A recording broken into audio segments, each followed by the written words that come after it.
Namo Amida Butsu, Namo Amida Butsu, Namo Amida Butsu.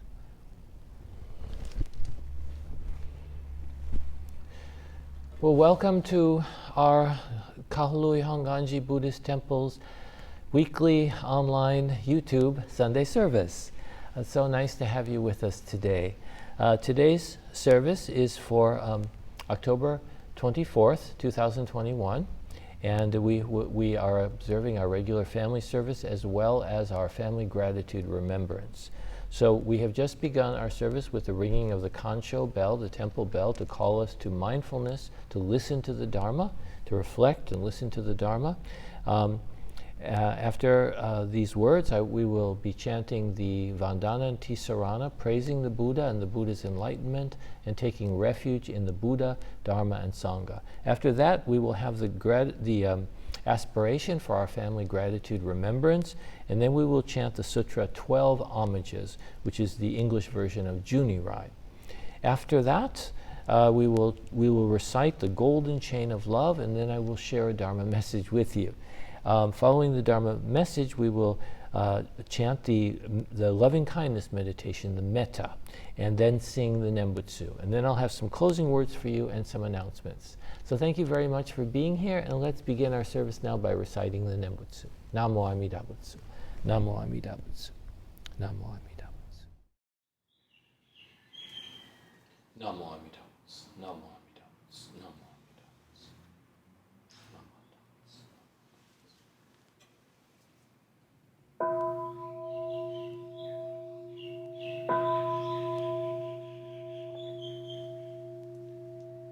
Namo tassa bhagavato arahato samma sambuddhassa.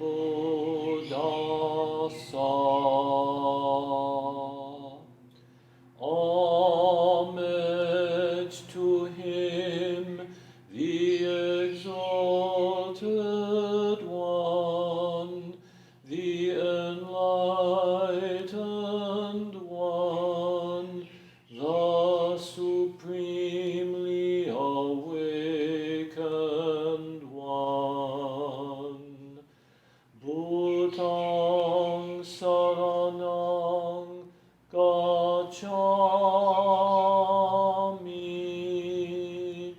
dhammang saranang gacchami,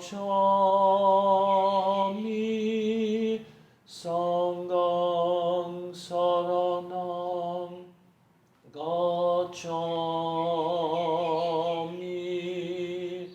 I go to the Buddha for guidance. I go to the Dharma for guidance. I go to the Sangha for guidance.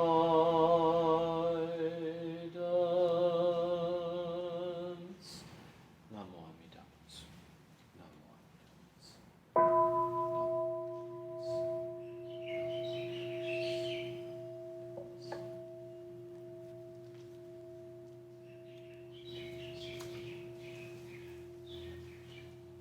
Namanda, Namanda.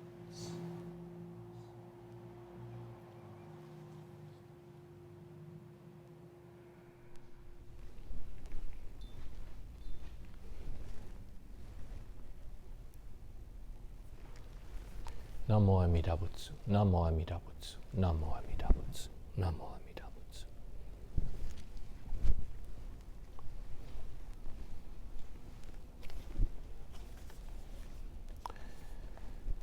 Today, Kahului Hongwanji Sangha has gathered to remember our loved ones who have passed away, particularly those whose memorials are observed in this month of October.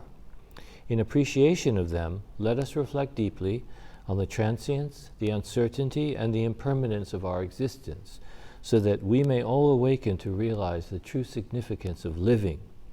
May we live our lives as an expression of appreciation for the limitless kindness we constantly receive each and every moment, and let us seek to repay our debt of gratitude to all of our departed loved ones for the great benevolence they have bestowed upon us. In deep awareness of the many blessings we constantly receive from others, let us repeat the name which is true reality itself, measureless light, boundless life. Namo Amida Butsu. Namo Amida Butsu. Namo Amida Butsu. Namo Amida Butsu.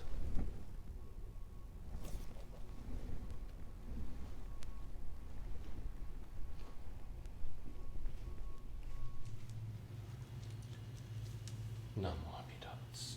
Namo Amida Butsu. Namo Amida Butsu. Namo Amida Butsu.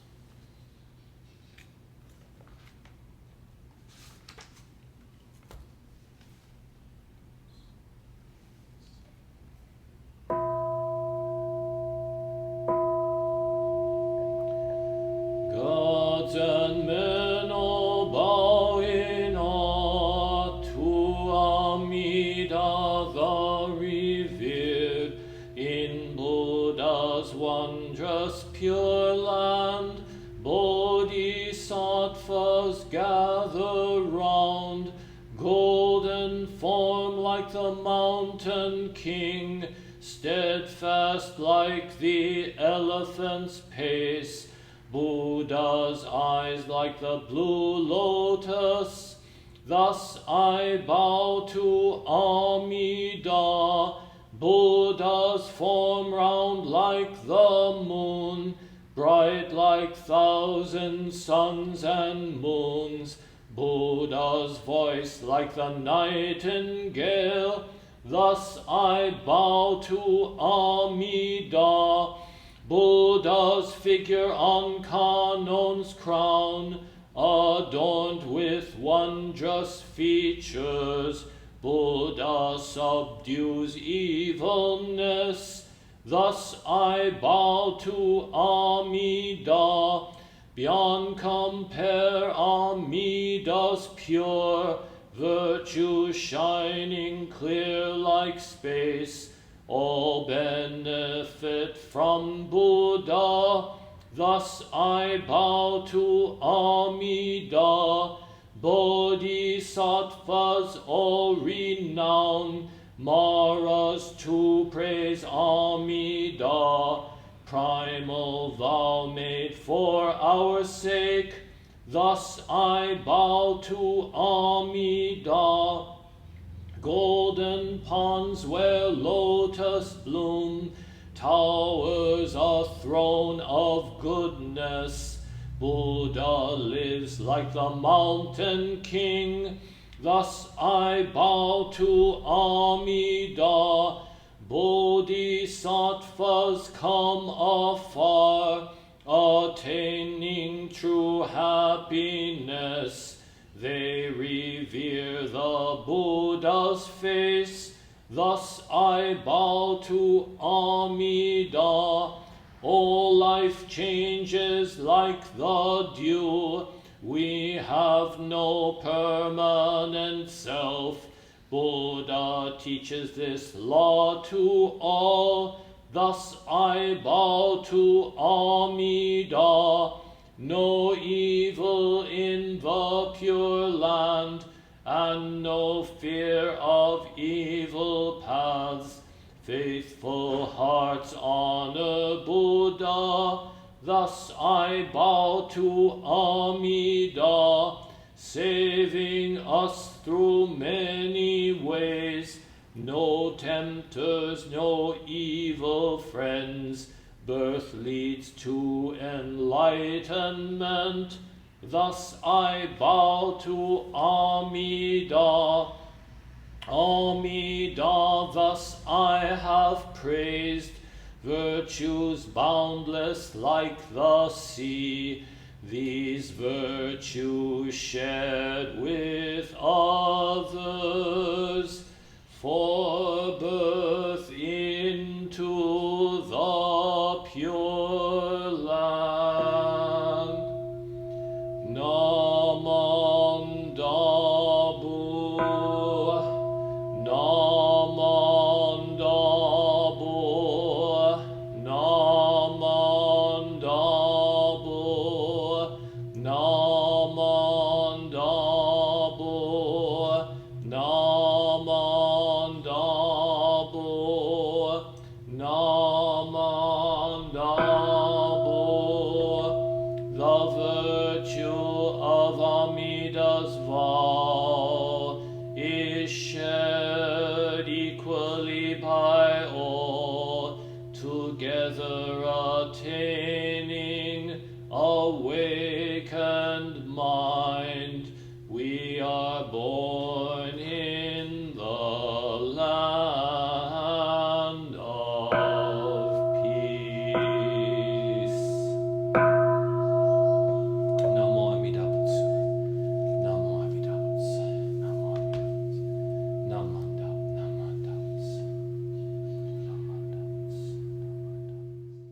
Golden chain of love. I am a link in Amida Buddha's golden chain of love that stretches around the world. I must keep my link bright and strong. I will try to be kind and gentle to every living thing and protect all who are weaker than myself. I will try to think pure and beautiful thoughts, to say pure and beautiful words, and to do pure and beautiful deeds, knowing that on what I do now depends not only my happiness or unhappiness, but also that of others. May every link in Amida Buddha's golden chain of love become bright and strong, and may we all attain perfect peace. Namo Amida Butsu, Namo Amida Butsu, Namo Amida Butsu. Well, welcome once again. I'd like to share a few thoughts about the Buddha's teaching with you at this time. Would you join me with hands together as we recite the Nembutsu? Namo Amida Butsu, Namo Amida Butsu, Namo Amida Butsu. So, next Sunday is going to be Halloween. But we will not be having any service next Sunday because it's the 5th Sunday of the month, and we usually don't have services on our 5th Sundays. So I thought I should say a few words about Halloween today.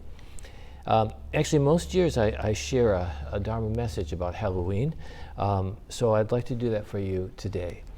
So traditionally, Halloween is about ghosts and spirits and monsters. When I was a little kid, most kids dressed up as ghosts and monsters, or at least a lot of us did, though I think it was already changing, and characters from TV and movies were beginning to be popular figures to dress up as. I think I remember, dressing up as Batman or something in the 60s from the TV show. But anyway, nowadays you don't see kids dressing up as monsters too much at all. I guess the parents are afraid the kids get scared seeing monsters. But you do see a lot of superheroes, which I think are worse than monsters. But anyway, that's another issue. Superheroes among the boys, and princesses among the girls. So there's still that gender division with the kids' heroes, I think. Anyway, Halloween. The superheroes and princesses come from Hollywood, but Halloween is actually rooted in the idea of spirits and ghosts and monsters and such things like that.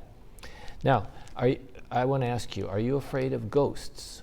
Do you think you're some people are really not afraid of ghosts, and some people actually, no matter how rational or scientific they are, they have this lingering kind of fear of being in a dark place and fear of ghosts. I know one of my fellow ministers, I used to tease him because in the columbarium he would sometimes be in where we keep the ashes from the deceased, he would sometimes be afraid that there were ghosts in there. His cultural background made that sort of something that people took for granted, that the ghosts really existed. So anyway, I think though we all have a little bit of fear of the unknown, of ghosts and spirits, things that we imagine inhabiting the night, the darkness. It's part of our inner consciousness, I think. Probably something we have carried with us since the earliest times, since we human beings first attained our kind of human awareness of the world around us. And that there's a reason for that. The world is a scary place. So we have to try to understand it. Today with modern science, we think we know better than our ancestors, but I'm not sure we have really changed all that much. Anyway, science, really has no final answer. It's just, it's always a process of learning. Science is really a process, and it's really some kind of hard to prove or disprove the things beyond this world, the supernatural. But anyway, if you think we have grown out of our fascination with monsters and ghosts and so on, just take a look at how many movies about the supernatural and movies and games and TV shows and stuff there still are. So vampires, that's a big one. Yeah, we used to dress up as vampires. But what is Halloween itself?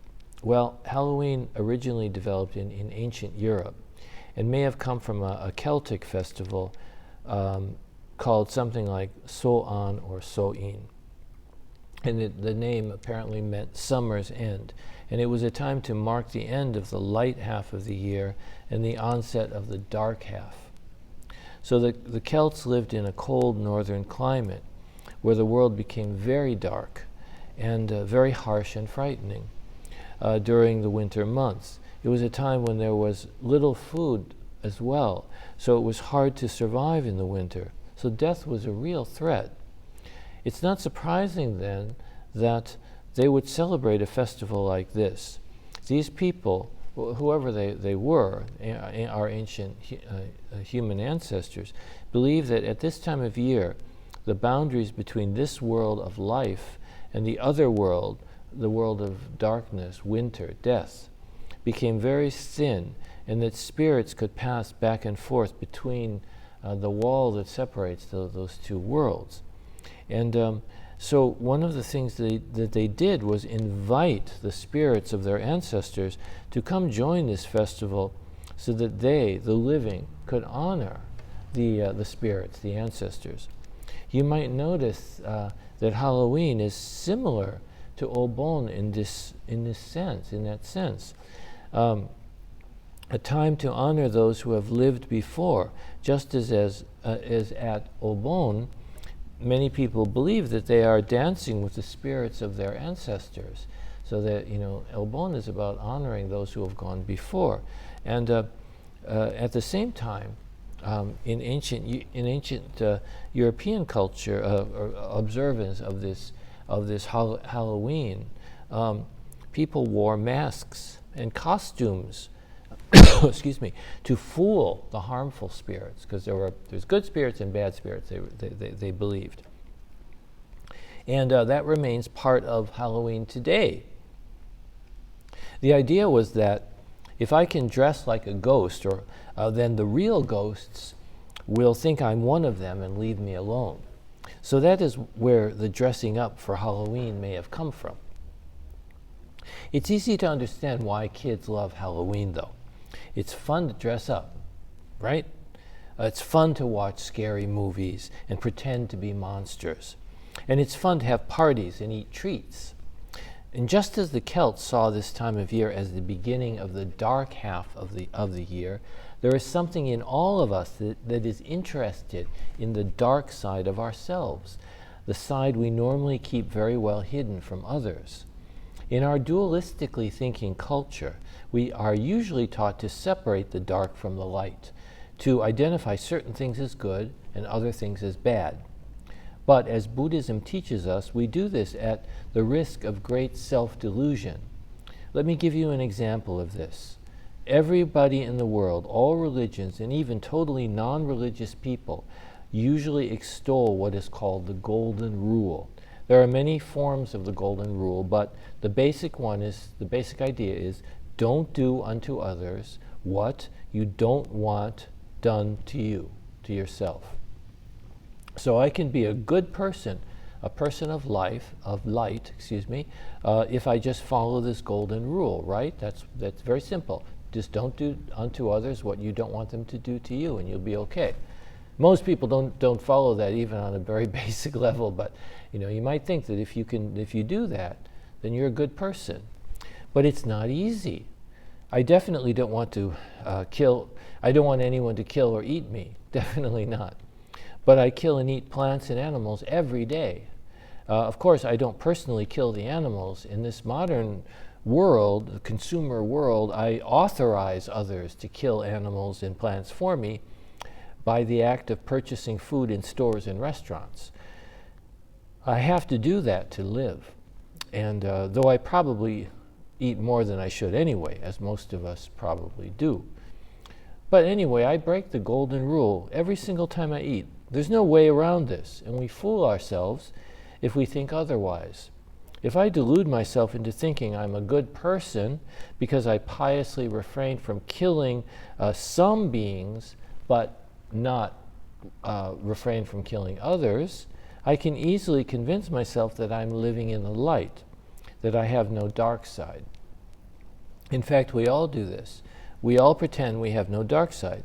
We all actually do know that the dark side is there, but there is a kind of agreement in society that we're all allowed to pretend that we are not like that.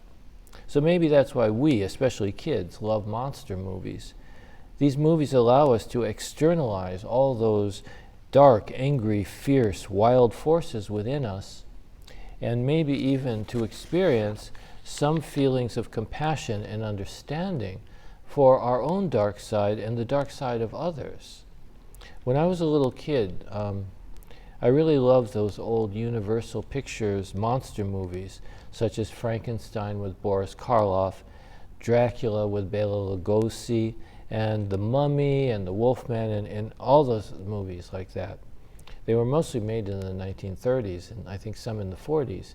And if you haven't seen those movies, then you should hasten to rent them or get the DVDs or whatever and watch those movies, because they're really great. There's really a lot there. They're more than just they're serious films in many ways. Very, very worth seeing. But anyway, I liked all the old monster movies, but I especially love Frankenstein. Although when I was little and I first saw this, I got terrible nightmares. But I don't think it did me any harm.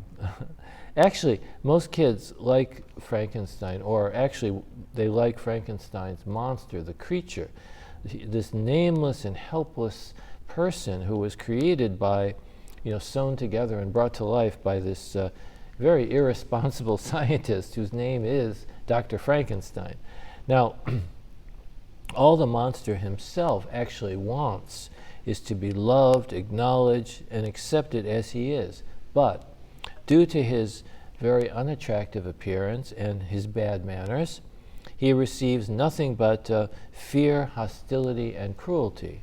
Also, he in the movie, he cannot express himself, he cannot speak.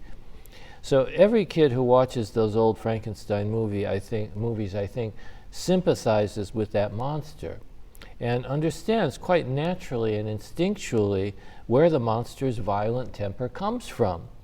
The angry villagers who try to kill the poor monster do so because he frightens them. This lumbering giant, ugly thing frightens them.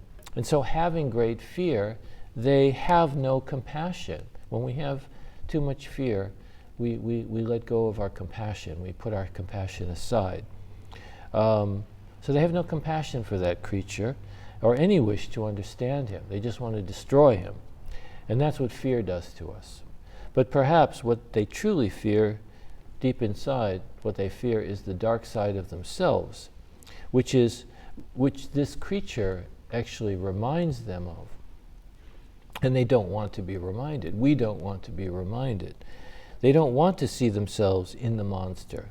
But kids, however, sense the injustice the monster is being subjected to. Just because he doesn't look respectable, he doesn't look like a normal person. And kids realize that the monster's violence and bad actions arise directly from the cruel and unjust treatment he has received. This is a truth we all know as children. We absolutely know this as children. Children know what's fair and unfair. But most people, unfortunately, forget that when they're grown. The truth is that all violence and hatred arise from cruelty and the unjust treatment of others. All of it. Buddhism teaches us that all evil actions, even those done by Halloween monsters and ghosts, arise from causes and conditions. Actually, all things arise from causes and conditions. And children naturally understand that. But even more importantly, Buddhism reminds us that the evil, the bad things we see in others, we perceive in others, are the same bad things we ignore in ourselves. Again, children tend to naturally identify with monsters. They have compassion for the monster, like the Frankenstein creature, and even like pretending to be that monster. Why? Because children don't naturally make harsh judgments of others the way adults do. They accept others the way they are.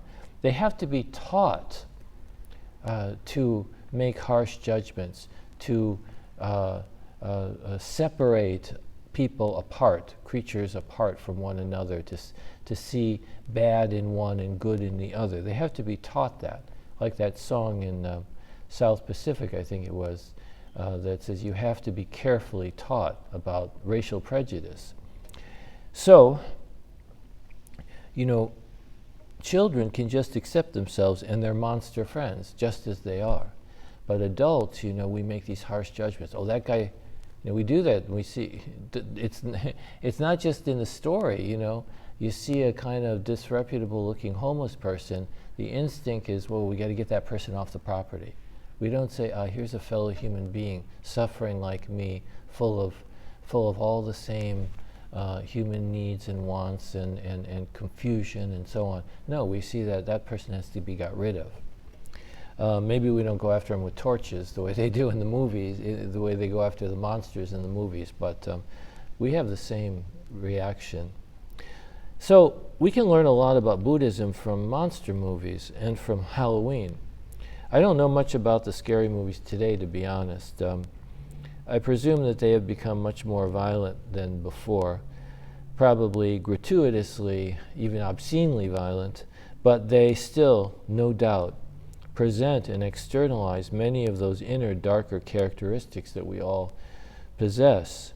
That's why we're fascinated by those kind of movies. But we hide, which we hide, those characteristics under the polite, normal masks that we all wear every day.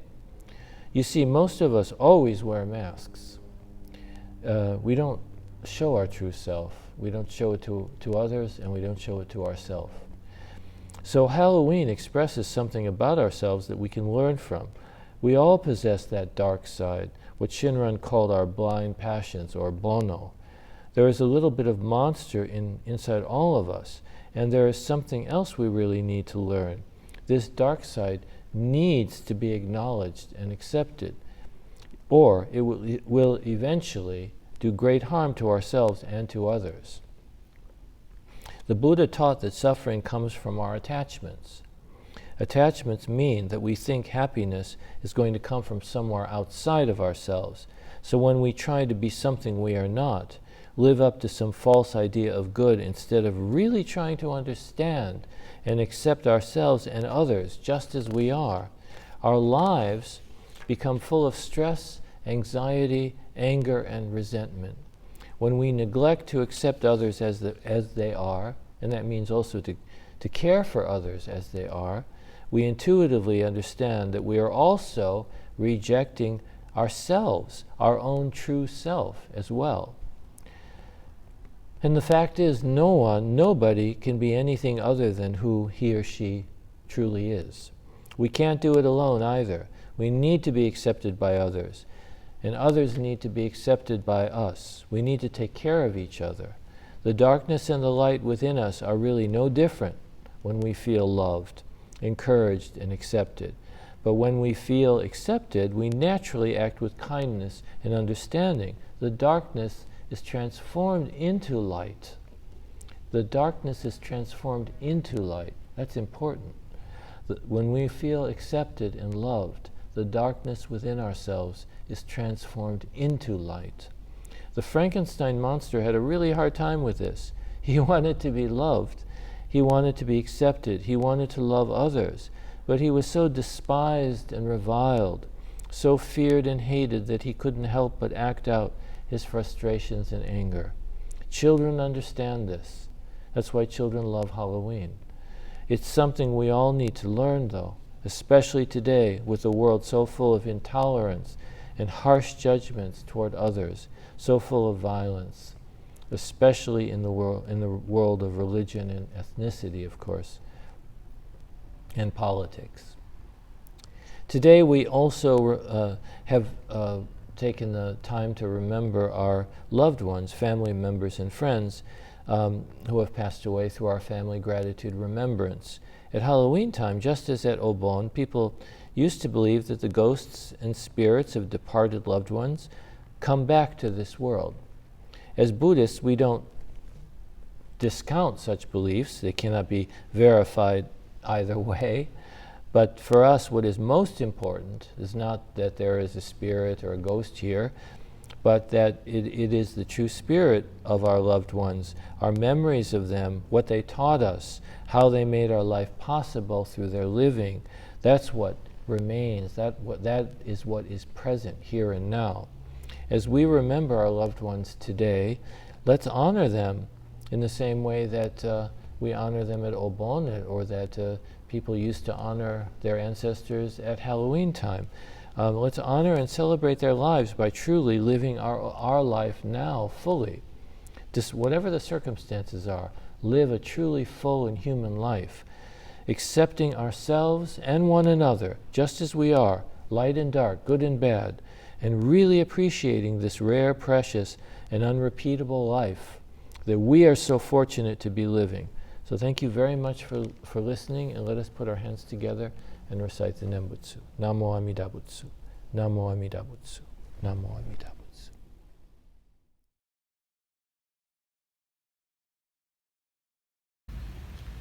May all beings be happy and well. May no harm or difficulties come to them. May they live in peace and harmony. May I be happy and well. May no harm or difficulties come to me. May I live in peace and harmony. May my family be happy and well. May no harm or difficulties come to them. May they live in peace and harmony. May my teachers be happy and well.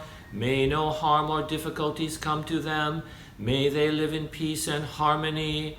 May my friends be happy and well. May no harm or difficulties come to them.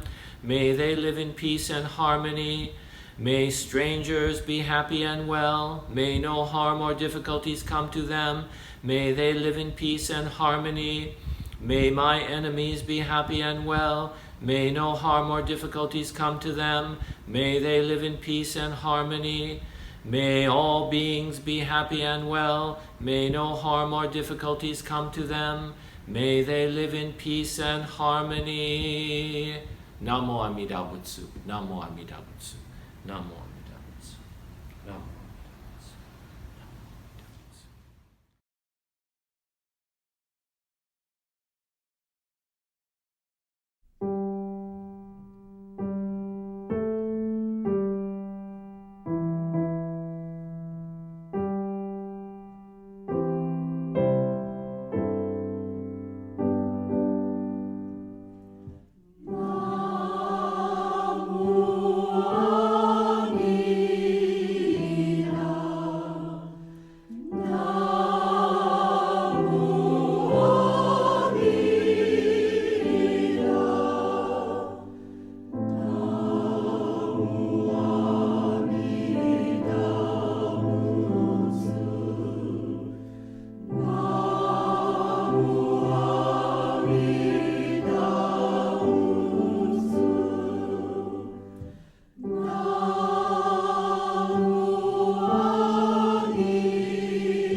Well, thank you very much for joining us today, and I hope that you enjoyed the service and that there was something meaningful that you could take away with you today. I just have a few announcements I'd like to share with you. So first of all, we will be having another fundraiser on December 4th, so just stay tuned for more information about that. It will have baked goods, and we may have chow fun. We'll let you know the information. You can check with the temple office. Also, we will be having our online services continuing through the rest of the year. So let me let you know the dates of what's going on with our online services. So October 31st, next week, there will be no service. As I said before, that's a fifth Sunday. No online, no in-person. In the month of November, we will not be having a service on November 7th. So there'll be no service. On November 14th, 21st, and 28th, we will have our online service. And the 28th, we will probably have an in-person service as well. So on the 28th, we'll have online service and in-person. In the month of December, we will have our online service on December 5th and on December 12th, but there will be no online services December 19th or 26th, the last two Sundays, or January 2nd. However, we may be having an in-person service on New Year's Eve and maybe an online service, so I'll fill you in weeks to come about that. But on New Year's Eve, we usually traditionally have a New Year's Eve service in the temple, but we will try to do that if possible, and also have an online one if that's possible. A little bit more announcements. The Faith and Science Awakening Compassion for the Future online event, will be on Saturday, October 30th from 11 to 1. And it will be a talk by Dr. Miriam Hinostroza, who's the head of the Global Climate Action Unit in the UN Environmental Program. And it's going to be discussing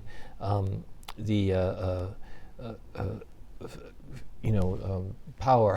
Excuse me, I couldn't think of the word. I can't think of the word. Sustainable energy, and there will be a panel of religious leaders.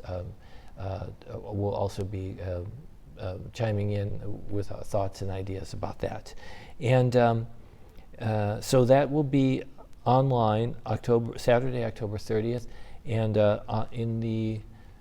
below the video, and also at the end, the scrolling text at the end, you will see there is a link if you are interested in registering for that.